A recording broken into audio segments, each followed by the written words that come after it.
আমি গাজীপুরে আসার পরে তোমাদের সাথে আমার কথা বলার একমাত্র মাধ্যম হচ্ছে আমার এই কুকিং। অ্যাকচুয়ালি আমার তেমন একটা কাজ এখানে নেই বললেই চলে। টুকটাক রান্নাবান্নাটাই আমি করে নিই।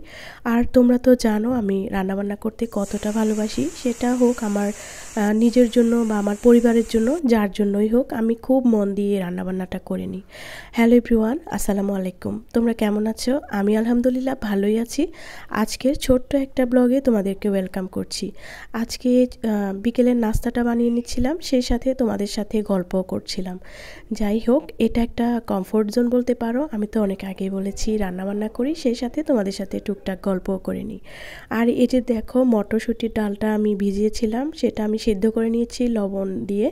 আর এটা অ্যাকচুয়ালি চটপটির ডাল যেটা বলে, কিন্তু আমি আজকে চিন্তা করেছিলাম আমরা যেভাবে রমজানে ছোলা ভাজি ঠিক সেভাবে আজকে এটা আমি ভেজে নিব। এটা কিন্তু খেতে অনেক মজা, মানে মুড়ি দিয়ে খেতে অনেক মজা। আর আমি যে এটা ফার্স্ট টাইম খাচ্ছি তা না, আমার জেঠি আম্মা রমজানে এটা ছোলার সাথে মিক্স করে ভেজে নিত, খুবই ভালো লাগতো।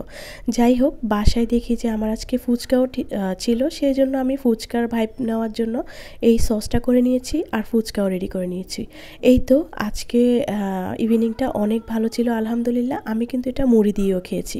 তোমরা কিভাবে খাও অবশ্যই কমেন্ট করে জানাবা। আজকে এই পর্যন্তই, ভালো থেকো, আল্লাহ হাফেজ।